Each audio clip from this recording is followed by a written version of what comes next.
Good morning. Buenos días. I am very happy to be here this morning. Estoy bien contento de estar aquí esta mañana. I would like everybody to take out their Bibles. Quisiera que todo el mundo saque su Biblia. We're going to be spending time this morning going through different verses within the Bible. Pasaremos en esta mañana mirando varios versículos en la Biblia. So to begin, let's turn to Philippians 2. Para comenzar, vamos a Filipenses capítulo 2. Philippians 2 is a passage that Cindy and I really believe in. Filipenses 2 es un pasaje en que Cindy, mi esposa y yo creemos bastante. This is a passage that we pattern our life after. Es un pasaje en el cual vivimos nuestra vida. This is a passage that Paul wrote to the church in Philippi. Este es un pasaje en el cual el apóstol Pablo le escribió a la iglesia en Filipo. So this morning again, turn to Philippians 2. Esta mañana busquemos Filipenses capítulo 2. We're going to be reading verses 1 through 4 and 14 through 18. Leeremos el versículo del 1 al 4 y del 14 al 18. Therefore, if you have any encouragement from being united with Christ, if any comfort from his love, if any common sharing in the Spirit, if any tenderness and compassion, then make my joy complete by being like-minded, having the same love, being one in spirit and one of mind. Do nothing out of selfish ambition or vain conceit. Rather, in humility, value others above yourself, not looking to your own interest, but each of you to the interest of the others. Verse 14. Do everything without grumbling or arguing, so that you may become blameless and pure, children of God without fault in this warped and crooked generation. Then you will shine among them like stars in the sky, as you hold firmly to the word of life. And then I will be able to boast on the day of Christ that I did not run or labor in vain. But even if I am being poured out like a drink offering on the sacrifice and service coming from your faith, I am glad and rejoice with all of you. So you too should be glad and rejoice with me. In every passage, there's a gold nugget. En cada pasaje hay un premio. That gold nugget is one verse that the whole message centers on. Y es un premio en cual todo el pasaje se centra. And that is verse 14. Y el versículo es el 14. Do everything without grumbling or arguing. Hagan todo sin queja y pelea. Have we complained about anything this week? ¿Nos hemos quejado de algo en esta semana? Think about your week. What have you complained about? Piensa en esta semana de qué se ha quejado. Have you complained that your husband did not clean the house well enough? ¿Se habrá quejado de que su esposo no limpió la casa suficiente? Did your husband forget to put the toilet seat down? ¿O que se olvidó de bajar la taza del baño? Did your husband forget to do the dishes? ¿O que se olvidó de lavar los platos?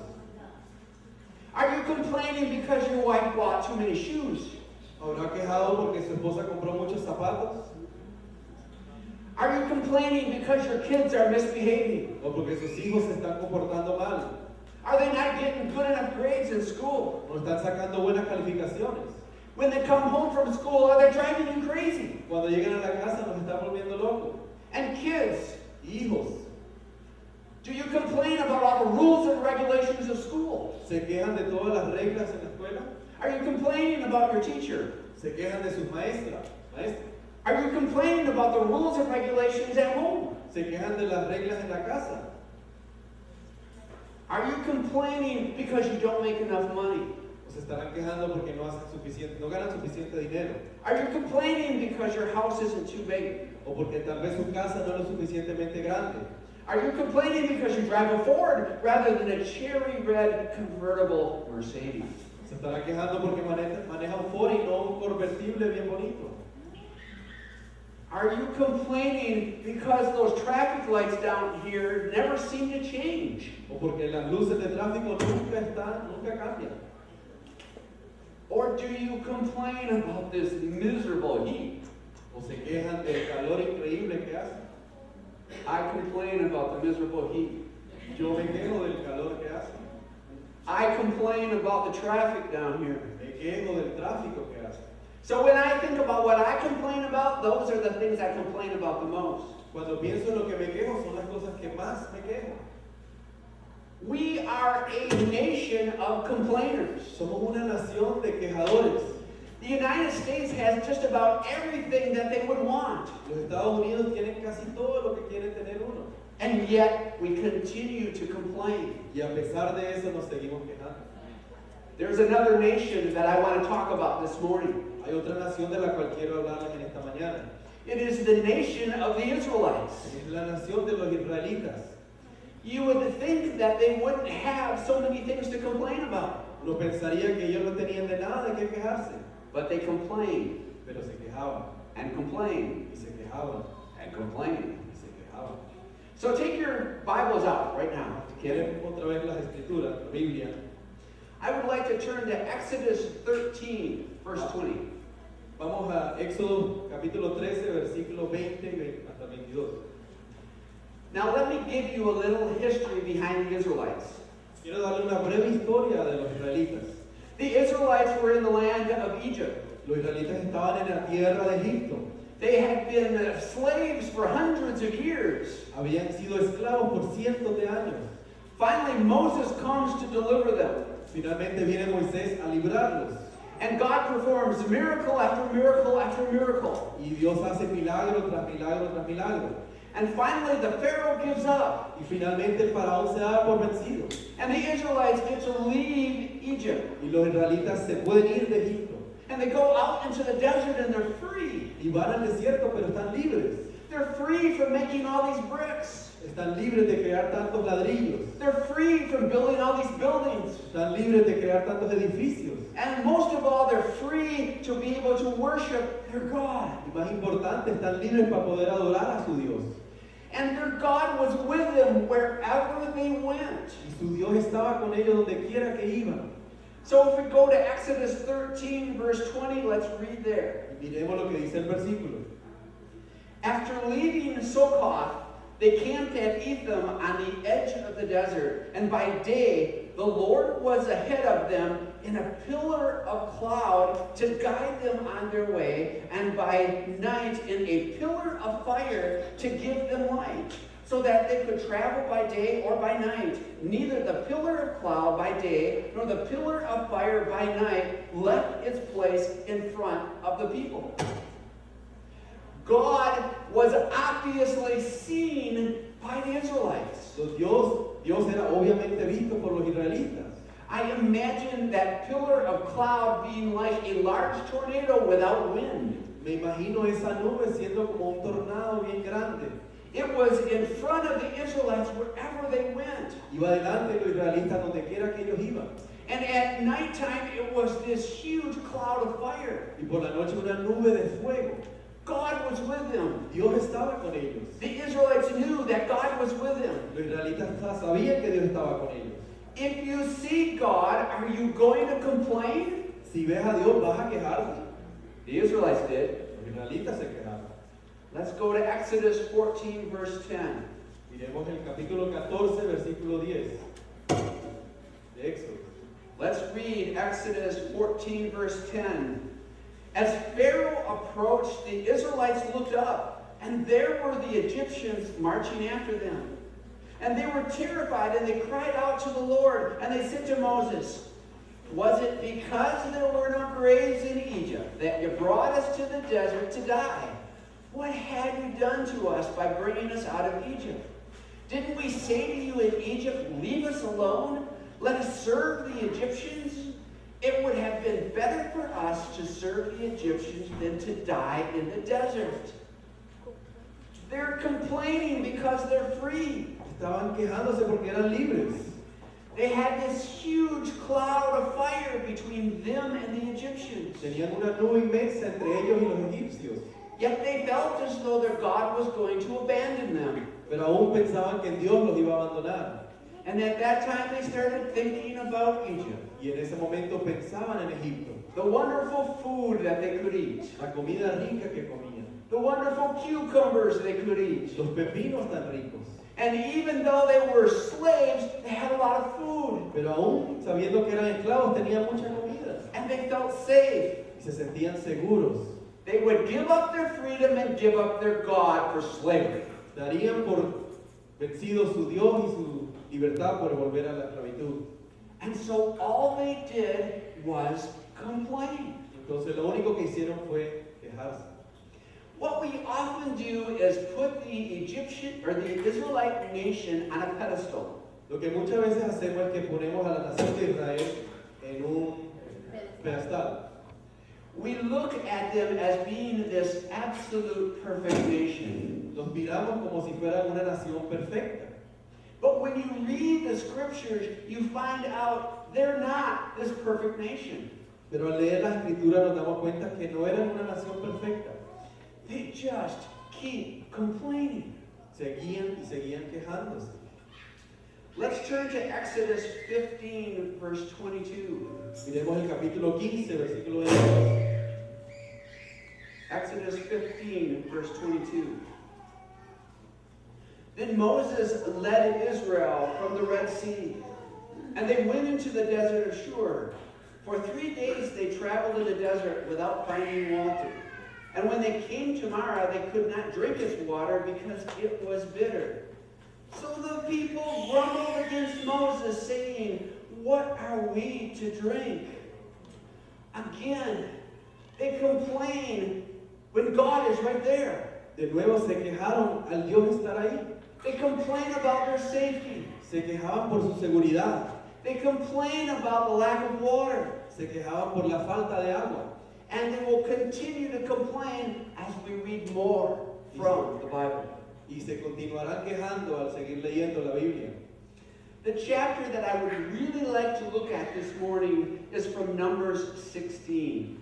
Capítulo que quisiera que viéramos es el Números 16.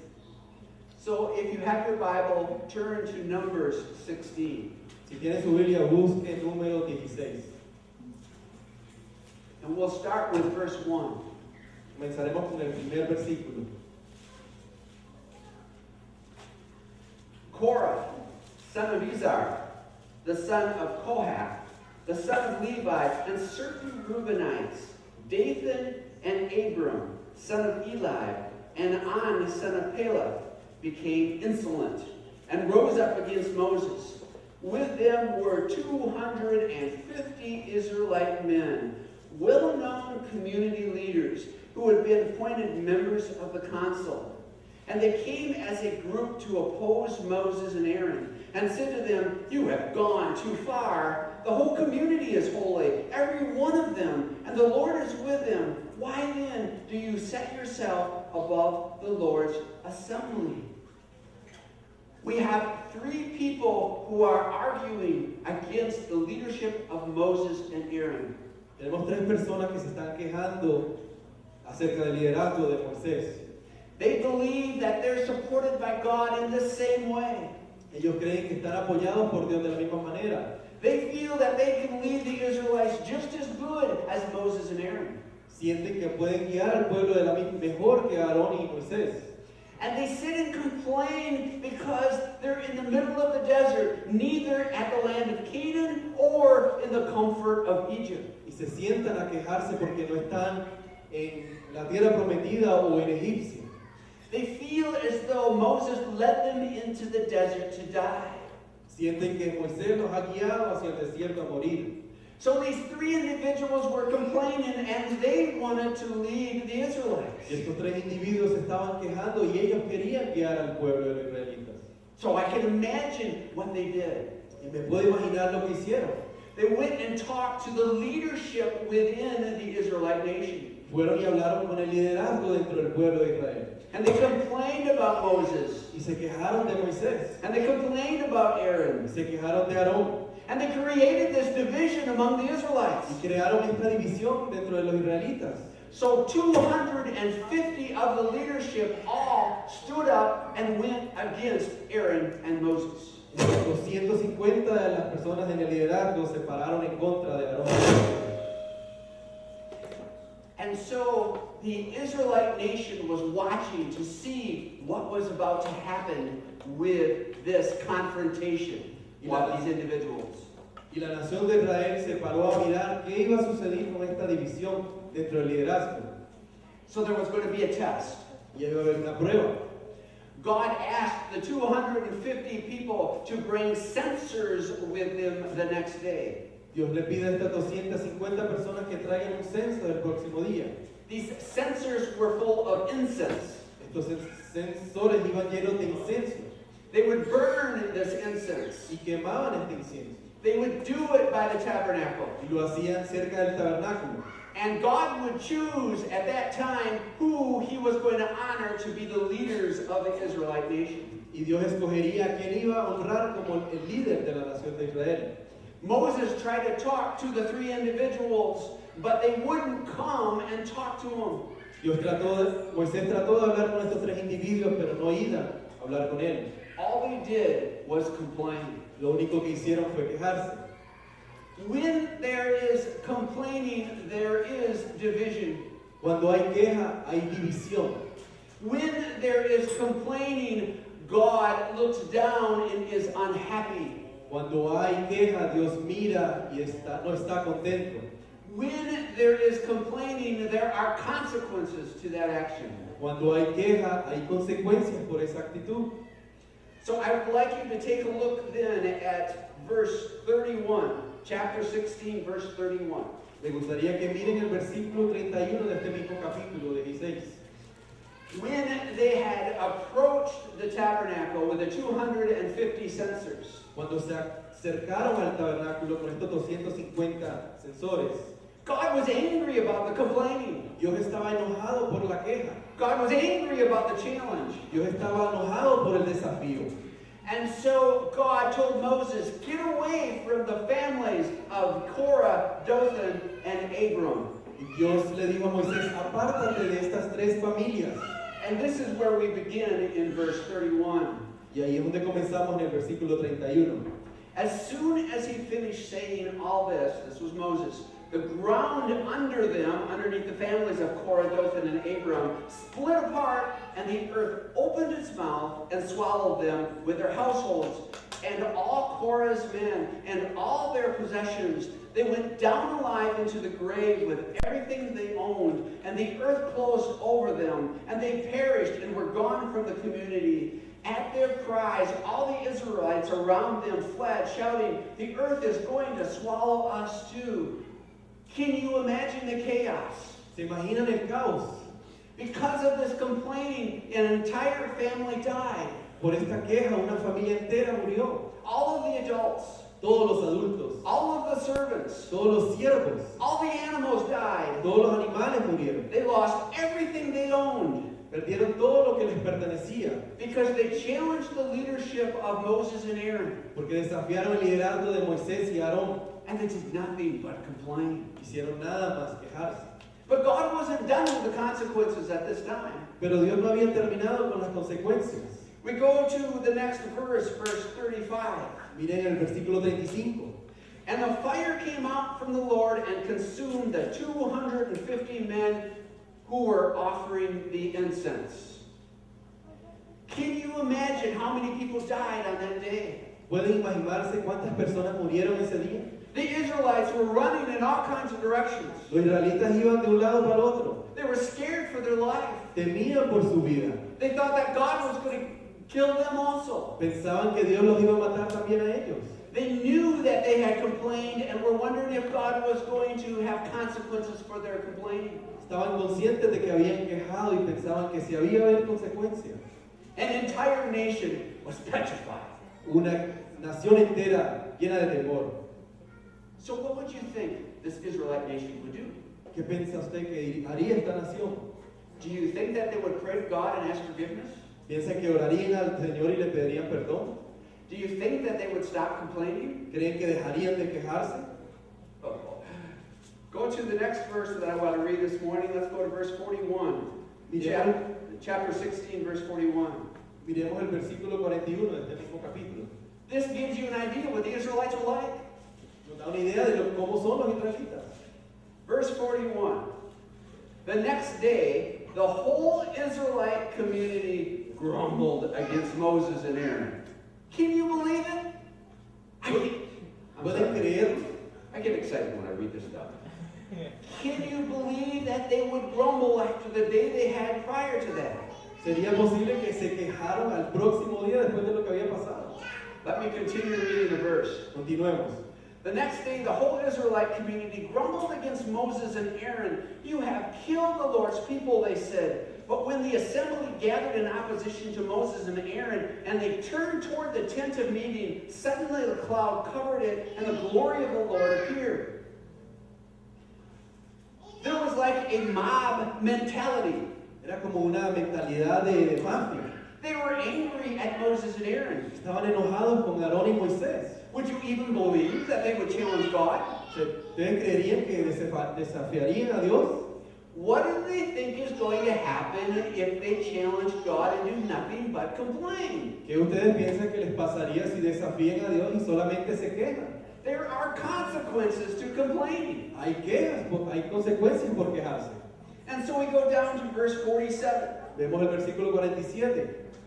So Aaron did as Moses said, and he ran into the midst of the assembly, and the plague that God had sent on them had already started among the people. But Aaron offered the incense and made atonement for them. He stood between the living and the dead, and the plague stopped. But 14,700 people died from the plague, in addition to those who had died because of Korah. 14,700 people died. 14,700 personas murieron. Don't the Israelites learn? No, es para aprender. I could go on in further chapters Podríamos seguir capítulo tras capítulo and read about what they complained about next. y leer de lo que se quejaron después. The Israelite nation never stopped complaining. La nación de Israel nunca terminó de quejarse.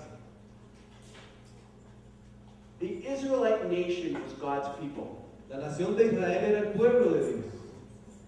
Who are God's people today? ¿Quién es el pueblo de Dios hoy? God's people are everybody in this church. El pueblo de Dios es cada una de las personas en esta iglesia. God's people is everybody in the churches in this community. El pueblo de Dios es cada una de las personas en esta comunidad. God's people are all the churches in Florida. El pueblo de Dios es cada una de las iglesias en el sur de la Florida. God's people are all the churches in the world. El pueblo de Dios son todas las iglesias en el mundo. And what happens in many of these churches? ¿Y qué sucede en muchas de estas iglesias? Do we complain? ¿No nos quejamos? Has anybody ever complained in this church before? ¿Hay alguien que se haya quejado en esta iglesia alguna vez? Have you heard rumors of other people complaining in other churches? ¿Ha escuchado rumores de personas quejándose en otras iglesias? What do churches complain about? ¿Y de qué se quejan las iglesias? Now, I'm not talking about just this church this morning, but the references I make will be of many churches I have experienced. No estoy hablando acerca de esta iglesia en esta mañana, pero las referencias que uso son de muchas iglesias que he visitado. Some people complain because the pastor wears jeans. Algunas iglesias se quejan porque el pastor se viste en jeans. Some people would rather have their pastor be so debonair like Juan Pablo. Algunas iglesias se quejan porque prefieren tener un pastor que... I always try one word in my message to see if I can mess him up. And today it was debonair. So I don't know if it's a Spanish, let's say as nice looking as Pastor Juan Pablo. Que sea tan bien presentado como Pastor Juan Pablo. Do people complain about what kind of language is spoken in their church? ¿Se queja la gente del tipo de lenguaje que se habla en la iglesia? Do some people complain about whether they have a Hispanic pastor or someone who looks like me? Hay personas que se quejan porque no tienen un pastor hispano y una persona como yo. Are there some churches who don't like drums up on the stage? Habrá iglesias que se quejan porque no les gustan la batería arriba en el altar. Are there some churches who want the pastor to preach very short messages? A algunas iglesias les gusta que el pastor predique mensajes bien cortos. Are there some churches who want to hear just about love and not about sin? O hay iglesias que les gusta solamente escuchar del amor, pero no del pecado. Are there some churches who just want their Sunday school to be for their own people and not those people out in the community? O hay iglesias que quieren que la escuela dominical sea solamente para su pueblo, pero no para la gente en la comunidad. I could go on and on and on. Y podríamos hablar y hablar y hablar de esto. Churches complain and they complain just like the Israelites did. Las iglesias se quejan y se quejan como hacían los israelitas. I would like to give you a little kind of explanation as to how I have seen churches go in the past.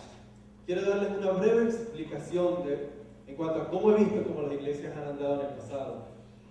There are three words that I want to use this morning. One is momentum, one is monument, and the other one is mausoleum.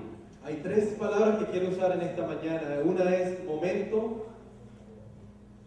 Monument, momentum, monument, and mausoleum. monumento. Don't worry about it. We'll work it through it. No se preocupen por esa palabra. They all sound so much like each other. Todas So se parecen. let's talk about momentum. Hablemos del momento. A church begins. La iglesia comienza, una iglesia comienza. They want to reach the community. Quieren alcanzar a la comunidad. They go door to door. Van de puerta en puerta. They put pamphlets in cars. Ponen invitaciones en los carros. They send out all kinds of information in the mail. Mandan invitaciones en el correo. They speak with their families. Hablan con sus familiares. They have parties in the park. Ahí tienen fiestas en los parques. They try to reach the community in every way that they know. Tratan de alcanzar a la comunidad de cualquier manera posible. They hold Bible studies. Tienen estudios bíblicos. They live life together. Viven la vida juntos. They eat together. Comen juntos. They do communion together. Hacen comunidad juntos. It's a wonderful time. Es un tiempo extraordinario. And the church grows. Y la iglesia crece. And there's relationships that are developed. Y hay relaciones que se establecen. And people learn to love each other. Las personas aprenden a amarse. And the church grows. Y la iglesia crece. And it grows. Y crece. And it Y grows. sigue creciendo. And we're all Y excited. estamos todos The alegres. momentum keeps us moving forward. El momento nos mantiene siguiendo. Suddenly we go from 2 families to 250 people. De repente pasamos de 2 familias a 150 personas.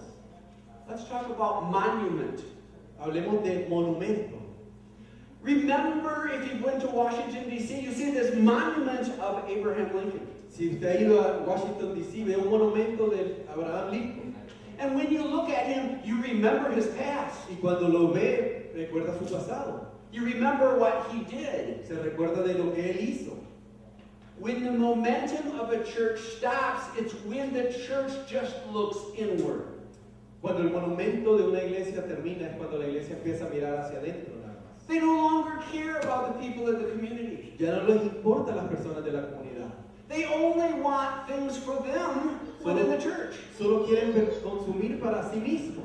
But since there's so many different kinds of people within the church, Pero como hay una diversidad de personas en la iglesia, this group wants one thing and this group wants another. un grupo quiere esto y el otro quiere otra cosa. And that group wants one thing and this group wants another. Este grupo quiere una cosa y el otro grupo quiere otra cosa. And so there's complaining that starts taking place. Y comienza la queja. There's bickering that starts to take place. Hay enojo. We forget about the community. Nos olvidamos de la comunidad. We forget about the reason we started. Nos olvidamos de la razón por la cual comenzamos. So we sit in a council meeting Y nos sentamos en la reunión del concilio. and we remember the past. Nos acordamos del pasado. How wonderful the past was. Cómo era de lindo el pasado. But life now is not happy. Pero la vida ahora no está sucediendo. The third word is mausoleum. La tercera palabra, In the other words, it could be a gravestone. en otras palabras, puede ser como una piedra. If you go to a graveyard, you see a gravestone. Si va a un cementerio, puede ver ahí una piedra de esas. And you know that the person has died. Y sabe uno que la persona ha muerto. That happens to churches also. Eso le sucede a las iglesias también.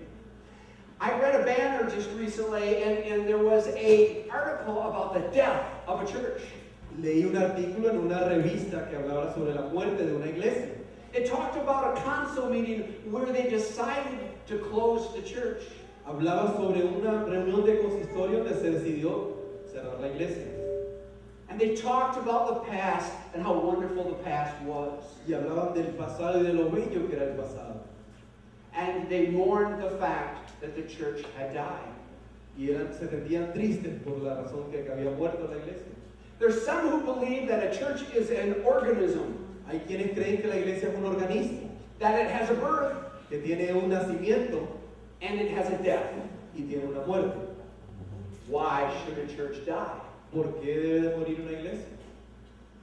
Try to remember what it was like when you first started.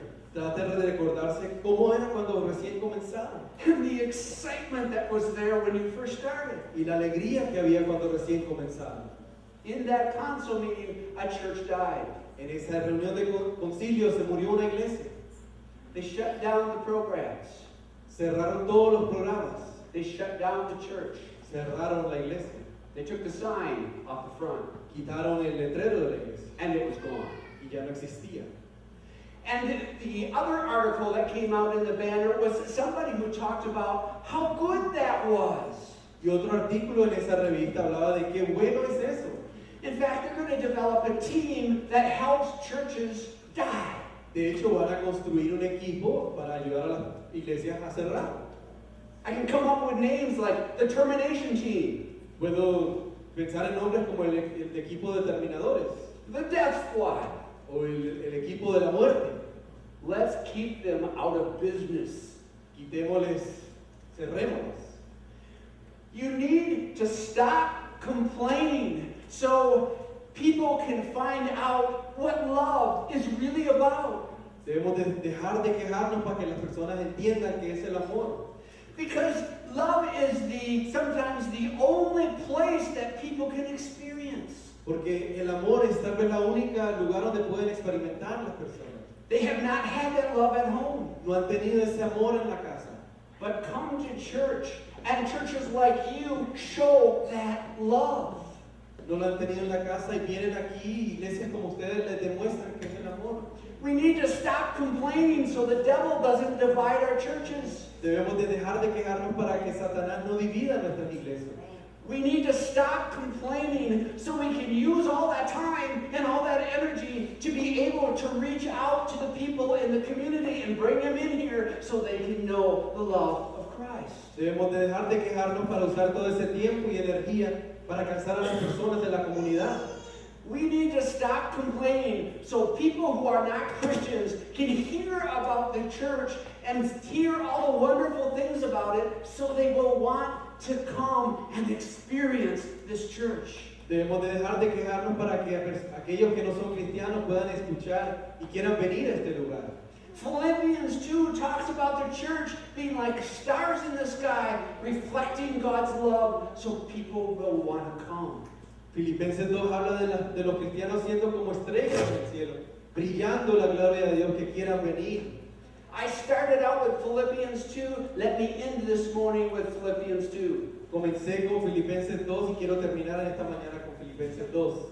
Therefore, if you have any encouragement from being united with Christ, if any comfort from his love, if any common sharing in the Spirit, if any tenderness and compassion, then make my joy complete by being like-minded, having the same love, being one in spirit and one in mind. Do nothing out of selfish ambition or vain conceit. Rather, in humility, value others above yourself, not looking to your own interest, but each of you to the interest of the others.